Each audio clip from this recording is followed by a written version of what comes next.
Hey, what's up, team? Bill Watkins here with First Team Defense, and we're glad you're joining us back out here at Taggart Lake State Park.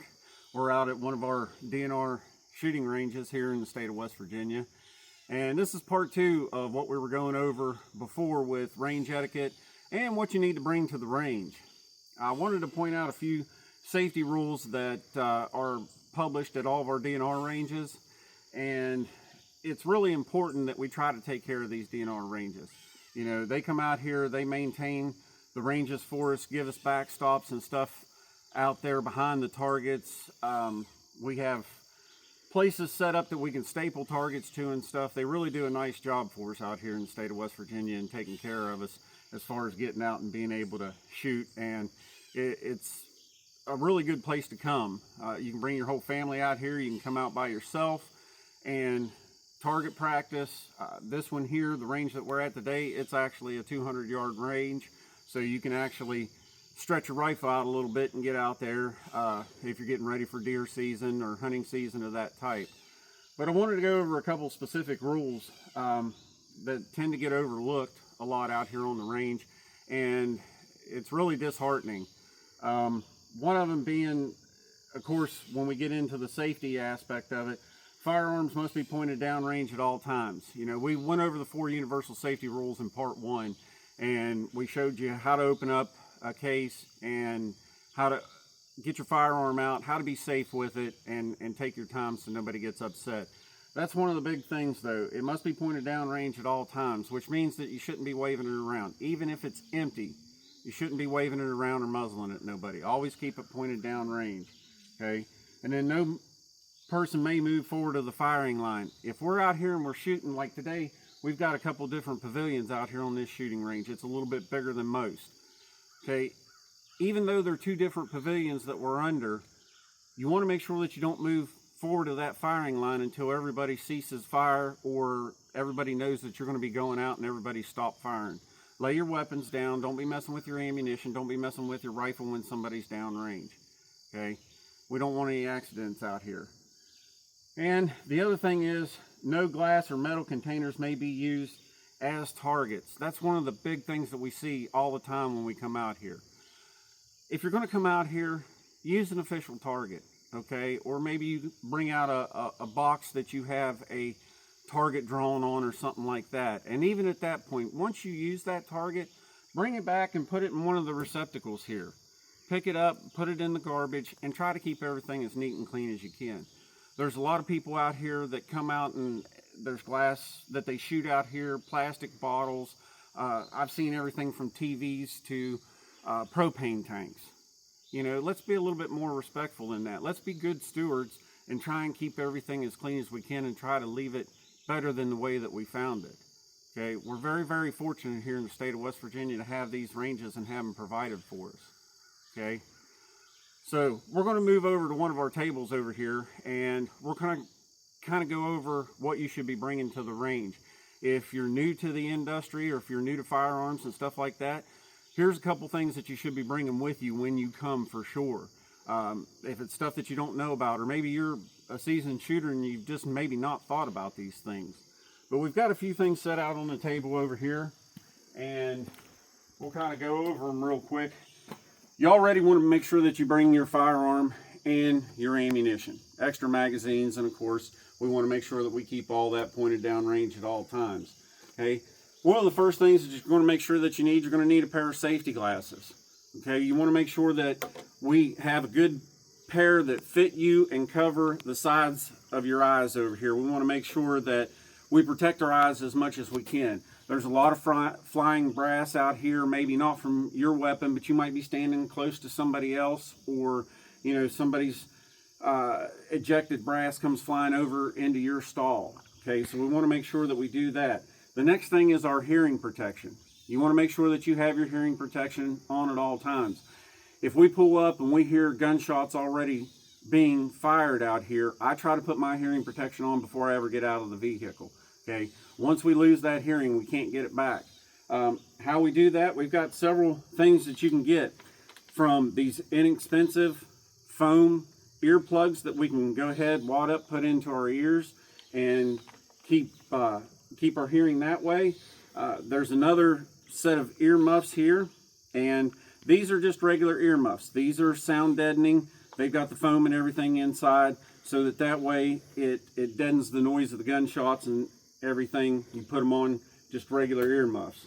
And then over here, of course, we've got a little bit of ear muffs that are enhanced. They have microphones on them. These are electronic ears. They've got a volume knob over here as to where you can turn them up or turn them down. Okay, these are really, really good. I use them. The whole team uses them. We're not being paid by Walker's, sponsored or anything like that. It's just the ones that we normally use out here on the range because they have really, really good sound. When I put these on, I can actually hear better. I can hear things up here that, like deer walking behind us in the woods, or maybe birds out there on branches and stuff. It really enhances your hearing. Not to mention the fact that you're going to be able to hear if people's talking. These other two, just as they subdue the gun sound or the gunshot sounds, it also subdues the talking, and you can't hear everybody as well. It's muffled, and you may misunderstand maybe a command if you're out here on the firing range with us. Okay, we do carry extra electronic hearing muffs and stuff like that. If you come to one of our classes, you're more than welcome to try it out and see what you think about them. Okay, but at the minimum, at least have you some type of hearing protection. And again, if you're going to bring your kids out here and you're going to shoot with them, please make sure that they have proper hearing protection put on them also. They make hearing protection for all sizes, from babies to youth to child, all the way up to adult nowadays. There's no reason that they shouldn't have hearing protection on there. Okay. One of the other things a lot of people don't think of, bring a stapler out. Okay, we got to staple our targets out here. Like I said, here in West Virginia, we're provided with backstops and everything that they put up for us out here. We can go out and we can staple our targets right to the backstop out there. Okay, you want to make sure that you have, maybe you have a target stand and the wind's blowing one day and it kind of rips a couple of the staples loose or something. You need to go out and you need to restaple your target. I don't know how many times we've been out and we've been doing a class or something. Somebody's come over and said, "Hey man, can I borrow your staple gun? I need to staple my target back up." So always make sure you bring you a staple gun out, or maybe some duct tape, whatever you got, anything that's going to go ahead and adhere that target to the stand itself. Okay. One of the other things, bring you some hand wipes out here, baby wipes, hand wipes, anything like that. Once you get done with your shooting and handling all your ammunition and everything, you'll want to wipe your hands off. A lot of people don't think about this. You're actually handling metal. You've got brass, you've got lead, copper, gunpowder, all kind of different residues that are getting onto your hands. You want to get that stuff wiped off. If you don't, you're going to transfer it when you go to get into your vehicle and leave here. You're going to transfer it onto your steering wheel, maybe your gear shifter, or you reach down and you get back in your vehicle, you got a bottle of water, or you're getting a little bit hungry, you got your snack cake or your bar or something with you, and you start eating. You're transferring all that lead, all that gunpowder, all those contaminants from your hand onto that stuff. Okay, you don't want to ingest that. Remember, lead is a poison. We don't want to get any more lead in our system than what we have. Okay, and one of the last things that you want to think of, or not the last thing, one of the first things, but one of the last things we're going to show you here is actually a first aid kit. A lot of people don't think about the first aid kits and dragging them out here. I don't know how many people have came up to us when we've been out here either shooting or teaching a class, and hey, you wouldn't happen to have a band-aid, or you wouldn't happen to have maybe a little stitch dressing or something like that, where somebody ends up getting a slide bite back here on their hand. Okay, or they went and they bent over and went to pick something up and they've ended up cutting their finger. So anything from just having a little scratch, scrape, or a cut, we try to cover.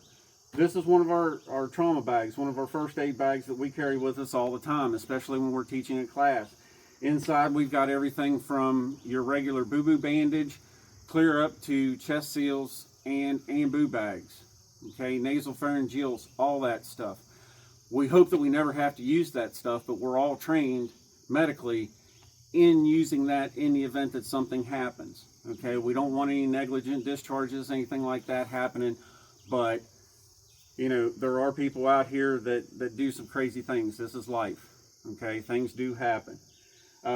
These are different types of first aid kits.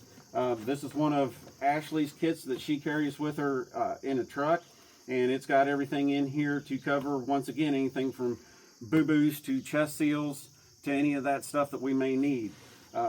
This is one of what we call an IFAC kit, individual first aid kit. This is something that I carry on my vest. All of our instructors, Ashley, Rachel, all of them carry these on their vests also when we're out here and we're teaching classes.